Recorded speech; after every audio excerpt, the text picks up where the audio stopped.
தீமை என்ற உணர்வை தெரிந்து கொள்ளக்கூடிய சக்தியா கார்த்திகேயா.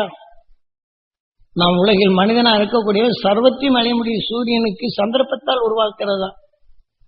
ஆனால் மனிதன் சந்தர்ப்பத்தால் எதையும் உருவாக்குகின்றான். இன்னைக்கு எத்தனை விதமான குழந்தைகள் உருவாக்குறான், ஆடு மாடுகளை உருவாக்குறான், பாம்புகள் உருவாக்குறான், விஷப்பூச்சிகள் உருவாக்குறான், விஷக்கிருமிகள் உருவாக்குறான். தென்னை மரத்தில் இது அந்த தென்னை மர கருக்கு நோய் வந்ததுன்னா அதுக்குன்னு 2 இதுகளை சேர்த்து முட்டையை அதை கட்டினா அதை வந்தோடனே உடனே ஒரு சின்ன தென்னை கருக்கு ஓலைகள்ல அதில் உருவான அணுக்களை தின்னப்பட்டு செத்து போகுது. இப்படி எல்லாம் மனிதன் உருவாக்குறான். இதே போல சில விஷக்கிருமிகள் தாவர இனங்கள் வந்துட்டா, இதே போல தாவர இனங்கள் உள்ள அவைகளை சாப்பிடுறதுக்கு நீ முட்டைகளை கண்டுபிடிச்சு அதை சாப்பிட வைக்கிறான்.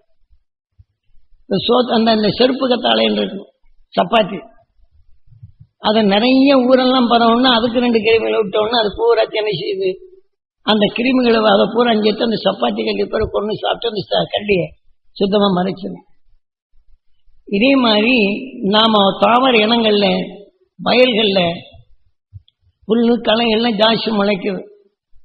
புல் ஜாஸ்தி களையை முளைச்சிருச்சுன்னா இதுக்காக வேண்டிய என்ன செய்யறோம், இந்த களைகளை திங்கக்கூடிய கருத்தன்மை உருவாக்கி இது பாய்ச்சி விட்டோம்னா அது உள்ளுக்கு போனோம்னா இந்த களை அந்த புல் இருக்குல்ல அது வினைக்கிற வித்த போட்டு சாப்பிட்டு போகுது, புல்லு களை வராமல் போயிடும்.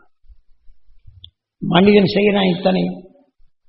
அதே சமயத்தில் நம்ம உடல்ல நோய் இருந்துச்சுன்னா இன்ஜெக்ஷன் மூலம் ரத்தத்தில் கொடுத்து, ரத்தத்தில் தான் நம்ம சுவாசிக்கிறதுல சாப்பாடோட கலந்து கருமுட்டையாக மாறுது.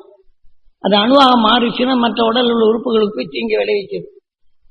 இதுக்காக வேண்டி ரத்தத்தில் இன்ஜெக்ஷன் மூலம் நேரடியாக சேர்த்து அந்த முட்டைகள் வளராதபடி தடுக்கிறான். தொக்கி இந்த முட்டைகள் எந்த உறுப்புலையாவது அணுவாகி அதுக்கு தொல்லை போகுது, அதுக்கு இன்சித்துக்கிட்டு இருந்தா அந்த ரத்தம் போக போகும்போது இதில் சேர்த்து கொஞ்சமா அந்த அணுக்களையும் மாற்றி அமைக்கிறான். பார்க்கிறோம் இல்ல, விஞ்ஞானி செய்கிறான். அதான் பிரம்மாவை சிறப்பிடித்தான் முருகன். 4வது அறிவு கொண்டவர், உருவாக்கும் திறன் பெற்றவன். சந்தர்ப்பத்தால் எது இணைக்கின்றதோ அது பிரம்மமாகின்றது, அது உருவாகின்றது. எதன் வலுவோ அதன் வழி கொண்டு செயல்படுகின்றது என்பதனை தெளிவாக கூறப்படுகின்றது.